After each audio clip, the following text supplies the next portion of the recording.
자, 이제 오늘 우리가 첫 번째로 살펴볼 말씀은 빌립 집사가 사마리아에 가서 복음을 전했습니다.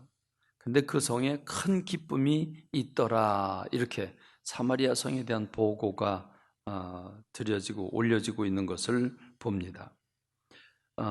이 사도행전 8장 4절로 5절은 그 흩어진 사람들이 두루다니며 복음의 말씀을 전할새 빌립이 사마리아 성에 내려가 그리스도를 백성에게 전파하니 그랬습니다. 그 흩어진 사람들이 두루다녔다고 하는 것은 온 예루살렘에서 도망을 나가면서 전국으로 흩어졌다는 것을 의미하고, 그런데 빌립이라고 하는 집사는 사마리아 성에 내려가서 그리스도를 백성에게 전파했다, 이렇게 말씀해 주고 있습니다. 자, 여기서 전도의 핵심이 뭐냐를 우리에게 가르쳐 주고 있는데, 전도의 핵심은 그리스도를 전파하는 것입니다. 자, 곧 예수님, 곧 그리스도를 전파하는 것이다. 또 다른 곳은 그랬죠. 그들은 날마다 성전에 있든지 또는 집에 있든지 예수를 그리스도라라고 전도하는 일을 멈추지 않았다라고 말씀하고 있습니다. 자, 예수님이 그리스도이심을 전파했다는 것입니다. 만나는 사람마다 예수님이 그리스도이십니다, 예수님이 그리스도이십니다 라고 그리스도를 전파했다고 하는 말입니다. 자, 이 그리스도라고 하는 말이 뭐가 그렇게 중요한데 그리스도를 전파했을까 하는 것입니다. 이것은 곧 예수님이 누구인가를 밝혀주는 아주 소중한 메시지가 아닐 수 없습니다. 자, 이 그리스도라고 하는 말은 또 다른 말로 말하면 메시아가 되고, 이것을 풀자면, 이 헬라어 히브리어를 풀자면 기름 부음 받은 자라는 뜻이 됩니다. 기름을 부어 받았습니다.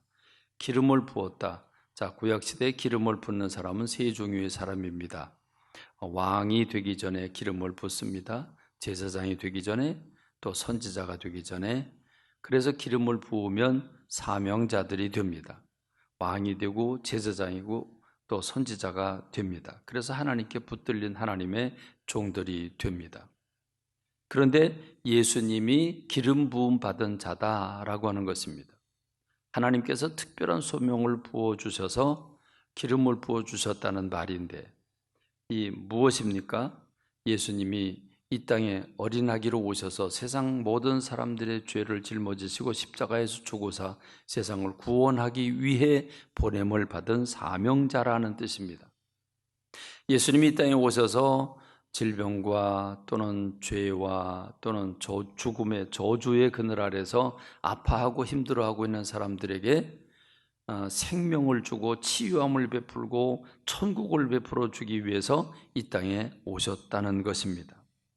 아주 짧은 빌립이 사마리아 성에 내려가 떡을 나눠줬다는 게 아니고, 그들에게 무슨 축제를 하고 공연을 했다는 게 아니라 그리스도를 백성에게 전파했다라고 말해주고 있는 것은 우리 인생들 죄와 질병과 늙음과 저주라고 하는, 이 죽음이라고 하는 저주를 받고 있는 인생들에게 이 저주로부터 해방의 소식을 전파한다는 것을 의미하고 있는 겁니다.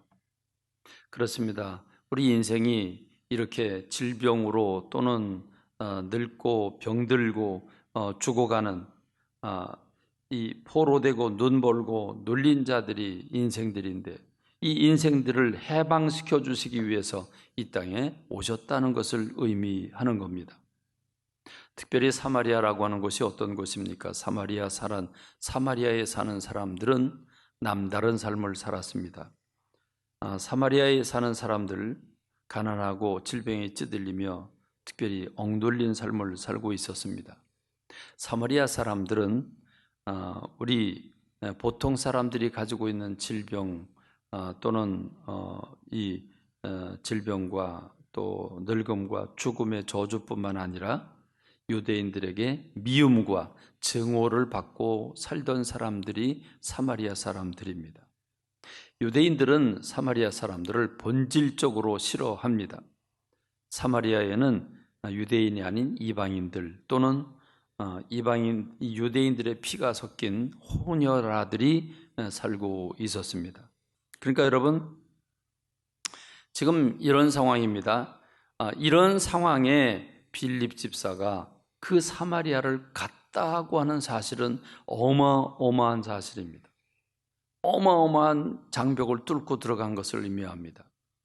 이스라엘 백성들이, 유다 사람들이 그 사마리아 지역에 아예 들어가지 않는, 거기를 이렇게 혐오시하는 지역인데 바로 그 지역에 들어가서 헌신적으로 그들을 섬기면서 예수를 그리스도라고 전하게 되었다고 하는 겁니다.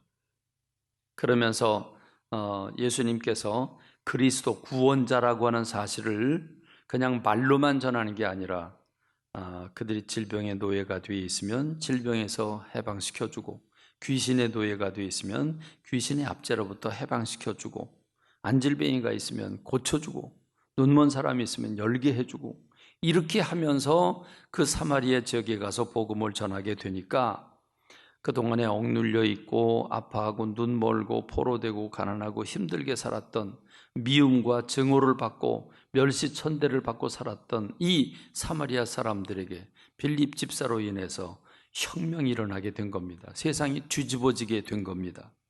그러니까 여러분, 사마리아 사람들의 마음이 어떤 마음이 되었겠습니까?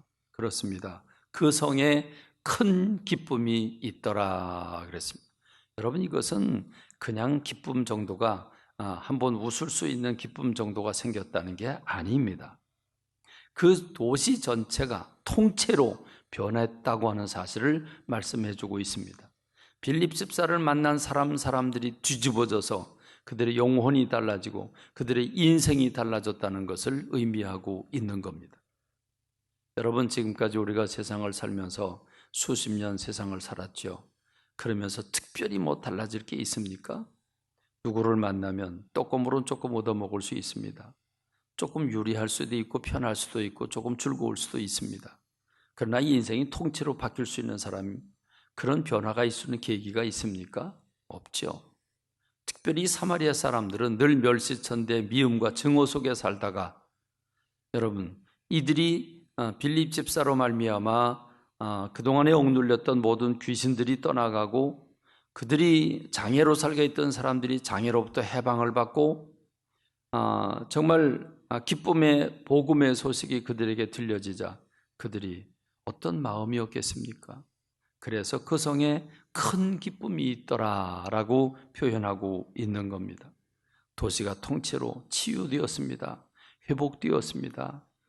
기쁨이 넘칩니다. 신바람 납니다. 살맛이 납니다. 그렇습니다. 이것이 복음의 능력입니다. 오늘 우리가 복음을 전도하려고 한 이유가 무엇입니까? 세상에서 돈이 있다고 돈의 힘에 의지하고 그것으로 보람과 긍지를 가지려고 하는 사람들, 건강을 얻어서 그 건강으로 오래 살려고 발버둥치는 사람들, 화장하고 좋은 옷을 입으며 좋은 명품을 들고 나 이런 사람이라고 억지로 자기를 드러내려고 하는 사람들, 그 속 내면으로 들어가 보면 질병에 대한 공포가 있습니다. 늙음에 대한 공포가 있습니다. 죽음에 대한 공포가 있습니다. 언제 어떻게 어떤 불행한 일이 그들에게 닥칠지 알 수 없는 불안감을 가지고 살아가고 있는 게 사람들입니다.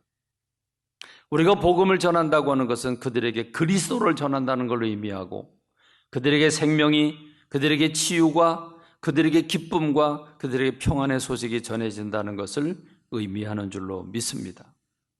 그렇습니다.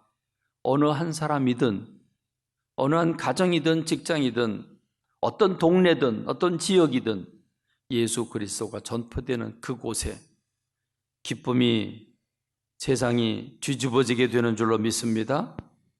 여러분, 그렇습니다. 그래서 우리가 전도자가 돼야 되는 겁니다. 그런데 예루살렘 안에만 예수님을 믿는 사람들이 빠글빠글 모여서 그들끼리만, 예수님을 믿는 사람들끼리만 교제를 하고 있기 때문에 하나님은 스데반의 핍박을 통해서 이 예루살렘에 모여있던 사람들을 산지사방으로 흩었고 그래서 그 복음이 온 유대 전역으로 그리고 타붓이 되는 사마리아 지역까지 복음이 전해지게 된 것입니다. 오늘 저와 여러분들이 이 복음을 전함으로 수많은 사람들이 구원을 얻고 이 기쁨을 얻고 여러분이 가는 곳곳마다 여러분의 직장에 그 여러분의 이웃, 여러분이 살고 있는 그 이웃과 여러분의 만나는 모든 사람들이 그 성에 큰 기쁨이 있더라라고 말한 대로 여러분 그 사람들에게 그 지역과 그 단체들에게 이 큰 기쁨이 있기를 주님의 이름으로 축원합니다. 두 번째로, 그런데 그 사마리아에 시몬이라고 하는 사람이 있었습니다. 마술로 사람들의 마음을 사로잡았던 사람이 이 시몬이라는 사람입니다. 이 시몬이라고 하는 사람이 마술이 얼마나 능했던지 낮은 사람이든지 높은 사람이든지 모두가 다 그를 따랐다라고 말해주고 있습니다. 그러니까 이 사마리아 성을 휘어잡고 있는 그런 사람이 있었는데 시몬이라고 하는 사람이 마술로 사람들의 마음을 얻고 있었다고 하는 겁니다. 그런데 사람들은 그게 다 하나님으로부터 온 능력인 줄 알았습니다. 여러분, 왜 마술을 행했는데 그것이 하나님의 능력인 줄로 알고 시몬이라고 하는 사람을 따랐을까요? 그래서 마술이라고 하는 정의를 위키 백과사전을 찾아보니까 백과사전에서는 이렇게 정의를 내렸습니다. 물리적인 판단으로는 불가능하다고 생각되거나 기묘한 현상으로 보이는 트릭이나 환상을 자연적인 방법들을 사용해 관객들에게 공연함으로써 관객을 즐겁게 하는 공연 예술을 의미한다라고 이렇게 마술이라고 하는 것에 대해서 풀이를 해 놓았습니다. 그러니까 한마디로 말하면 물리적인 판단, 상식적으로나 의학적으로나 과학적으로는 불가능한 일인데 이 기묘한 현상이 어떻게 일어나냐? 트릭을 통해서 일어난다. 환상, 착각을 일으키게 한다. 착각을 통하고 트릭을 통해서 사람들을 즐겁게 해주는 게 마술이다. 이렇게 백과사전에서 풀이를 해놓았습니다. 그러니까 여러분, 이렇게 사람들을 속여서 존경을 받고 있던 시몬이라고 하는 사람, 그 사람이 보니까 빌립이라고 하는 사람이 들어와 가지고 복음을 전하는데, 예수는 그리스도라고 복음을 전하는데 그냥 말로만 하는 게 아니라 놀랍게도 태어나면서부터 걷지 못한 사람이 걷게 되고 귀 먹은 사람들이 귀가 열리게 되고 여러분 귀신 들린 사람들이 귀신이 쫓겨나가고 멀쩡한 사람이 되고 여러분 이런 거를 눈으로 목격하게 되는 겁니다. 그러니까 자기가 마술을 하잖아요. 자기가 트릭, 자기가 속임을 통해 가지고 사람들을 속이면서 존경을 받고 있는데 도대체 저 마술사는 누구지? 저 마술사는 누군데 저 일을 하는 거지? 그런데 자기 주변에 있던 아파하는 사람들, 병든 사람들, 중풍병 걸리고 나병 걸리고 아파하던 사람들 늘 지켜보던 사람들인데 그 사람들이 멀쩡하게 나는 걸 보면서 자기는 속임수를 했지만 자기는 사람들을 속이면서 존경을 받았지만 이건 속이는 게 아니거든요. 이건 사실이거든요. 이건 팩트거든요. 그러니까 놀래 자빠질 수밖에 없죠. 그래서 빌립이 하나님 나라와 및 예수 그리스도의 이름에 관하여 전도함을 그들이 믿고 남녀가 다 세례를 받으니 시몬도 믿고 세례를 받은 후에 전심으로 빌립을 따라다니며 그 나타나는 표적과 큰 능력을 보고 놀라니라 그랬습니다. 자기는 사람들을 속이면서 존경을 받았지만 지금 가만히 보니까 이 빌립이라고 하는 사람이 하는 행위들은 속이는 게 아니고 진짜 일어나는 일들이거든요. 그러니까 자기의 모든 마술을 다 집어던지고 팽개치고 그리고 전심으로 빌립을 따라다녔다. 그러니 여러분 이 시몬이라고 하는 사람의 눈에 비친 이 빌립이라고 하는 사람은 얼마나 놀라운 사람입니까? 기가 막힌 사람이죠. 이해가 안 되는 사람이죠. 자기의 사람을 속였지만 이렇게 병든 자가 일어나고 귀신들이 쫓겨나가는 이런 사람들을 보면서 이 시몬이라고 하는 사람은 모든 인생을 빌립에게 다 걸어버리는 겁니다. 그래서 오늘 느끼는 게 뭐냐면 오늘 저와 여러분들이 성령 충만해서 이렇게 주님이 주신 그 권세와 능력이 오늘 우리들을 통해서 나타났으면 좋겠다라고 하는 게 간절한 바람입니다.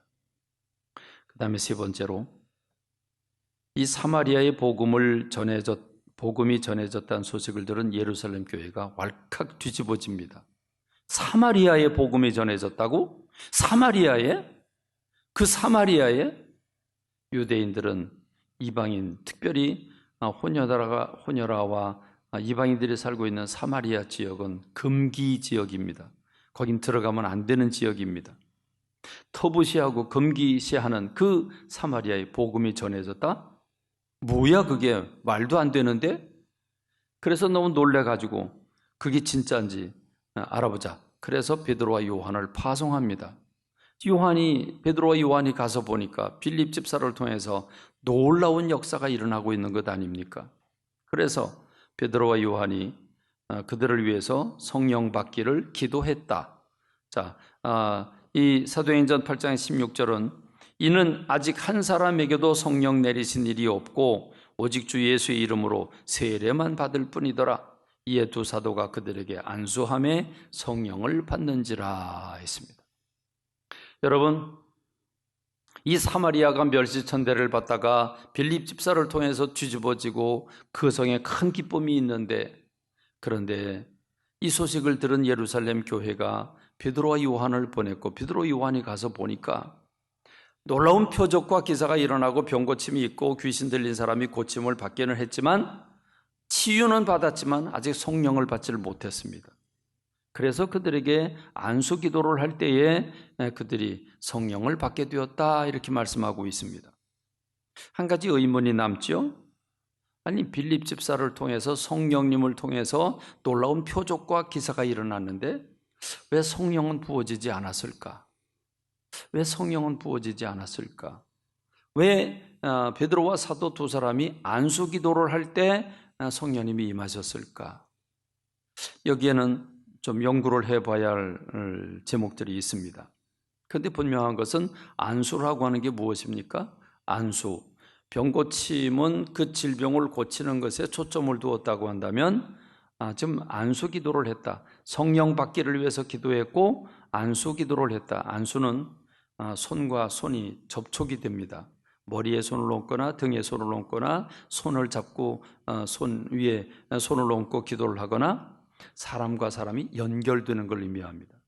연결돼서 이 안수를 통해서 성령 받은 사람이 아직 받지 못한 사람과 더불어 몸과 몸이 연결을 하고 그들을 위해서 기도할 때 성령님께서 그들 가운데도 임하게 되는 것을 의미합니다. 다시 말하면 저는 빌립 집사가 병고침이 아니라 성령을 받기를 위해서 기도했다면 성령님이 부어졌을 수 있다고 믿습니다. 사도행전 2장 36절에 보면 베드로가 이렇게 설교합니다. 회개하여 각각 예수 그리스도의 이름으로 세례를 받고 죄사함을 받으라. 그리하면 성령의 선물을 받을 것이다. 회개하고 성령 받기를 간절히 사모하면 성령님이 각 심령 속에 임재하실 것입니다. 그렇습니다. 저는 우리 교우들을 통해서 성령의 역사가 좌우 사방으로 불같이 번지게 되길 간절히 소망합니다. 불이 한번 붙으면 끄기가 참 너무 어렵듯이 우리 성령의 불이 우리 교회 성도들을 통해서 이 불이 붙어서 여러분이 가서 닿는 사람들마다 성령의 역사가 일어나길 간절히 소망합니다. 그리고 마지막 네 번째로 이 사도들이 손을 얹고 안수 기도를 할 때 성령 받는 모습을 보고 시몬은 까무러칩니다. 놀래 자빠집니다. 그리고 베드로에게 찾아와서 이렇게 요청을 합니다. 돈을 주면서 돈 보따리를 안겨다 주면서 그 능력을 내게도 달라. 그래서 내가 안수하는 사람들이 다 성령을 받도록 해달라. 돈 보따리를 싸가지고 와서 베드로에게 돈을 내면서 내가 이 돈을 낼 테니까 그 능력을 나에게도 달라. 그래서 내가 안수하는 사람들이 다 그들이 성령 받도록 해달라라고 요청을 하게 되죠. 베드로가 오늘 우리가 읽은 성경 말씀입니다. 그러니까 베드로가 펄쩍 뛰죠. 베드로가 이렇게 대답을 합니다.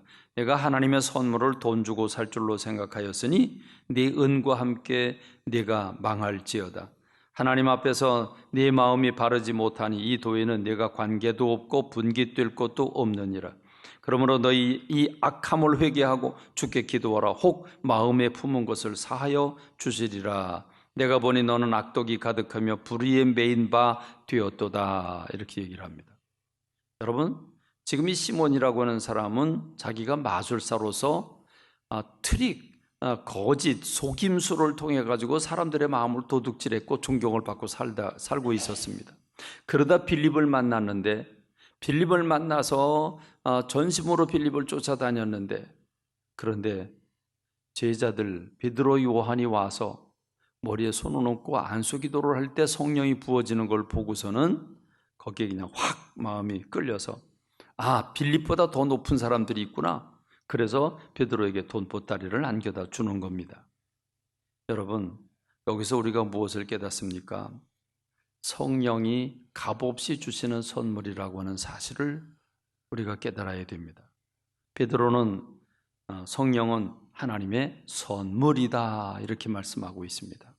여러분, 선물 정말 값진 선물이지요. 이보다 더 귀한 선물이 어디 있겠습니까? 하나님의 구약 시대에는, 출애굽 시대에는 하나님의 성막까지 찾아오셨습니다. 그리고 솔로몬 시대에는 성전까지 찾아오셨습니다. 그리고 예수님 시대에는 예수님이 직접 이 땅에 오셨습니다. 그리고 예수님이 아니라 예수님이 십자가에서 죽으시고 승천하신 다음에 예수님은 성령님을 우리에게 보내주셨습니다. 성령님이 각 심령 안에 머물러 계시면서 하나님이 주시는 사랑을 받고 행복하게 살라고 성령님을 각 사람 안에 부어주셨습니다. 그렇기 때문에 여러분, 성령님이라고는 하나님의 영이신 성령님은 이 세상의 어떤 물질로 비교할 수 없는, 어떤 사건과도 비교할 수 없는, 여러분, 이 성령을 선물로 준다고 하는 것은 세상에서 최고로 값진 선물을 주고 있는 줄로 믿습니다. 근데 여러분, 만일 예수님께서, 만일 베드로가 이 성령을 선물로 주겠는, 이 성령을 내가 너희들에게 비싸게 팔겠는데 1억씩 내고 사라, 그러면 여러분, 돈 있는 사람이 성령을 살까요, 안 살까요? 다 샀을 겁니다. 돈 없는 사람들도 빚을 내서라도 샀을 겁니다. 그렇지 않겠습니까? 돈 내고 사라고 해도 우리가 사야 할 판인데 값없이 우리에게 주시는 선물이라고 한다면 여러분, 이 선물을 반드시 받아야 되지 않겠습니까? 특별히 우리가 성령의 충만함을 받아야 되지 않겠습니까? 할렐루야, 할렐루야. 성령의 충만함을 사모해야 됩니다. 사모해야 됩니다. 사모하고 부르짖는 사람들에게 성령님이 임하시는 줄로 믿습니다. 기도하는 곳에 성령 충만이 있고, 말씀 붙잡고 주님의 마음을 품는 곳에 성령님이 기름 부어지고, 여러분, 주님의 뜻대로 살고자 주님을 찾는 사람들에게 응답해 주신 분이 하나님이시고 성령님이신 줄로 믿습니다. 이 값없이 주시는 선물 받고 싶지 않으십니까? 돈보따리 쌓아가지고 사겠다는 사람도 있는데, 여러분, 하나님은 이것을 값없이 여겨 주셨다는 사실을 기억해야 합니다. 그러므로 여러분, 오늘 저와 여러분들이 가정도 중요하고, 직장도 중요하고, 세상에서 직분도 중요하고, 건강도 중요하고, 중요한 게 너무 많지만, 여러분, 하나님이 내 속에 거하셔서 내게 능력을 베풀어 주시는 것만큼 소중한 게 어디 있겠습니까? 성령님이 내 안에 오시면 그분이 내 건강도 지켜주시고, 내게 지혜도 주시고, 분별력을 주시고, 거룩하게 살게 하시고, 기쁨으로 살게 하시고, 능력으로 살게 하시는 줄로 믿습니다. 나를 통해서 복음이 산지사방에 전파되게 하시는 줄로 믿습니다. 이 놀라운 역사가 여러분 심령 안에서 일어나기를, 여러분을 통해서 좌우사방에 번져나가게 되기를 예수 그리스도의 이름으로 축원합니다.